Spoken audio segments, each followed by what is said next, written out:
لیکن یہ بے جو اس کے ساتھ جوڑا گیا ہوا ہے اس کا مطلب ہے تک. چاند سے مچھلی تک ہے اس کی بادشاہی، اسی کی بادشاہی ہے. یعنی چاند سے لے کر جو پانی کے اندر تک مچھلیاں یا پانی کے جانور ہیں ان پر بھی اللہ تعالیٰ کی حکمرانی ہے. اس کے بعد اگلا شعر ہم پڑھیں گے. شہنشاہ جہاں ہے معبود انس و جاں ہے.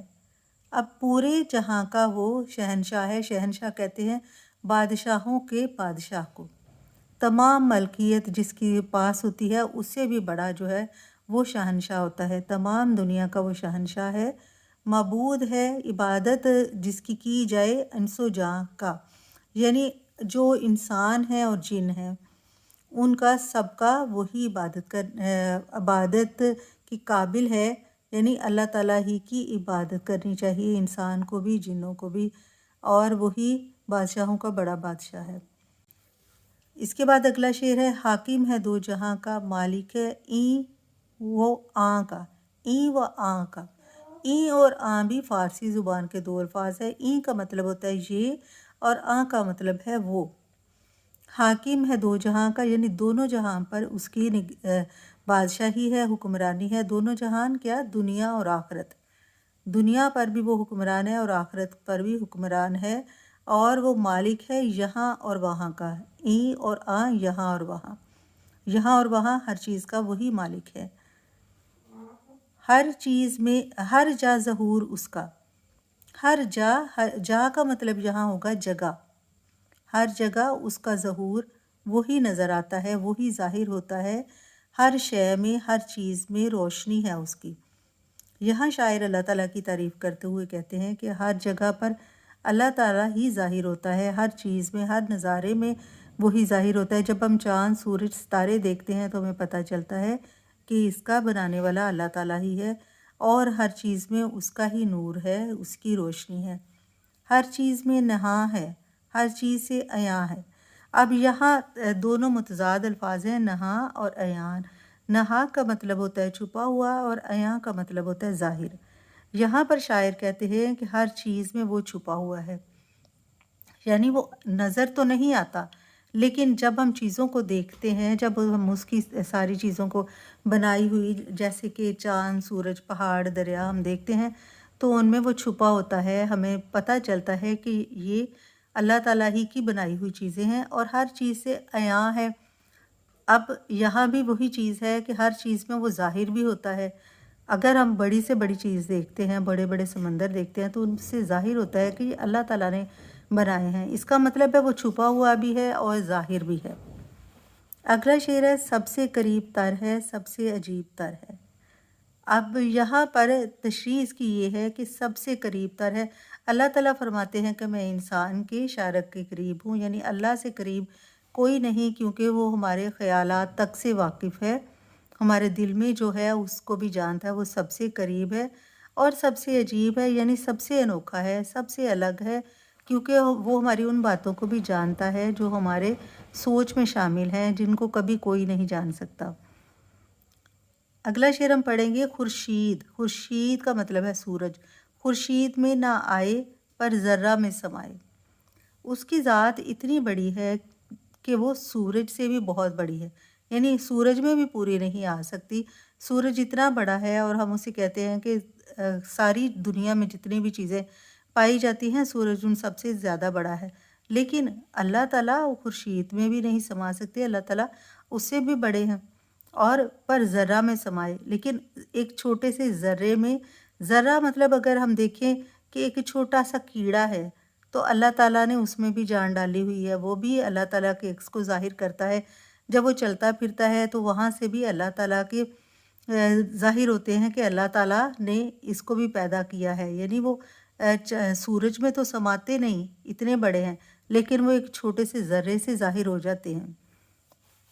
کھائے پیے نہ سوئے، بولے ہنسے نہ روئے.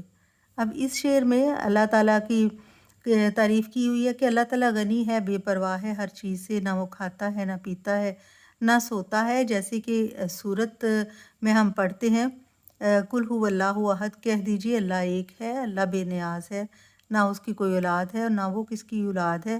اسی طرح ہے کہ نہ وہ کھاتا ہے، نہ پیتا ہے، نہ سوتا ہے، نہ ہی بولتا ہے، نہ ہنستا ہے نہ روتا ہے، بے آنکھ سب کو دیکھے۔ اب اللہ تعالیٰ کی انسانوں کی طرح کی آنکھیں تو نہیں ہیں کہ لیکن وہ بنا آنکھوں کے بھی اللہ تعالیٰ سب کو دیکھتا ہے، کیونکہ وہ تو نور ہے، وہ کوئی انسان نہیں ہے کہ اس کی آنکھیں ہاتھ پاؤں ہیں، اور وہ پھر بھی سب کو دیکھتا ہے۔ بے کان سب کی سن لے، اس کے کان نہیں ہے لیکن وہ پھر بھی سب کی سنتا ہے۔ جو دلوں کے حال جانتا ہے، جو چیزیں ہم بولتے نہیں اللہ تعالیٰ ان کو بھی سنتا ہے۔ بے ہاتھ پاؤں سب کام کرتا ہے وہ بے آرام۔ بے آرام کا مطلب ہے کہ اللہ تعالیٰ آرام نہیں کرتا، اللہ تعالیٰ کو آرام کی، نیند کی، سونے کی ضرورت نہیں ہے۔ اور بے ہاتھ پاؤں یعنی اللہ تعالیٰ ہاتھ پاؤں کے بغیر سارے کام کر لیتا ہے۔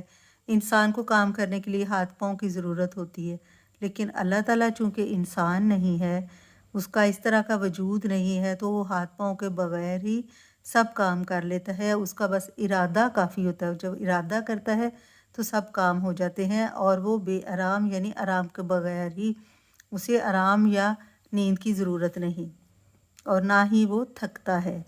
ممکن نہیں کسی سے تعریف اس کے لکھے۔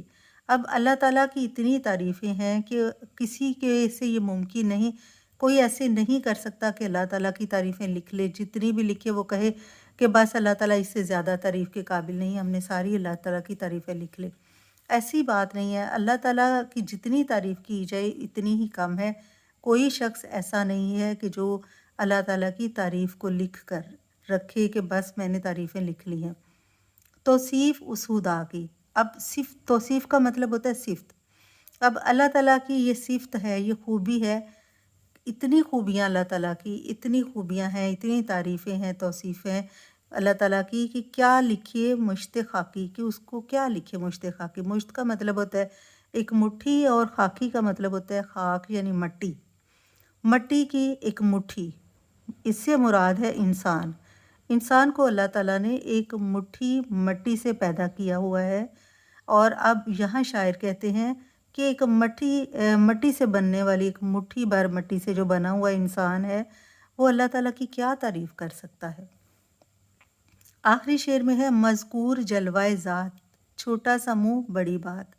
اب شاعر کہہ رہے ہیں کہ میں جن کا ذکر کر رہا ہوں، مذکور یعنی جس کا ذکر کیا جائے اس کو مذکور کہتے ہیں۔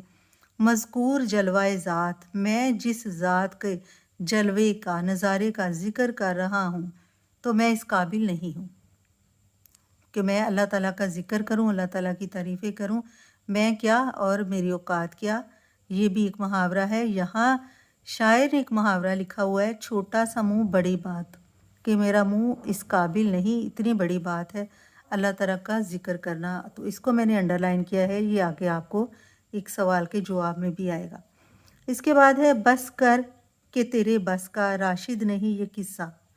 اب شاعر خود کو مخاطب کرتے ہیں۔ اکثر ایسے ہوتا ہے کہ کسی بھی نظم کی کسی بھی صنف میں، غزل ہو، حمد ہو، نعت ہو، شاعر جو آخری شعر ہوتا ہے اس میں خود کو مخاطب کر کے کہتے ہیں، اپنا نام بھی استعمال کرتے ہیں۔ یہاں شاعر ہیں راشد الخیری، انہوں نے اپنا نام راشد استعمال کیا ہے۔ یہاں وہ کہہ رہے ہیں کہ بس کر کے تیرے بس کا، راشد نہیں یہ قصہ، کہ راشد اب تو بس کر، تو اللہ تعالیٰ کی جتنی بھی تعریفیں کر لے، یہ تیرے بس کا قصہ نہیں ہے۔ قصہ کا مطلب ہے کہانی، یہ ساری کہانی، یہ جو اللہ تعالیٰ کی ذات ہے اس میں چھپی ہوئی جو اس کی صفات ہیں، پوری دنیا میں اس کا ظہور ہے، یہ تیرے بس کی بات نہیں ہے، اس لیے تو بس کر، تو اب خاموش ہو جا۔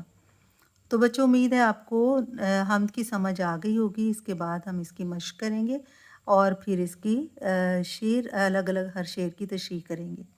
اس کو آپ ریوائز کیجئے، اپنا خیال رکھیے۔ اللہ حافظ۔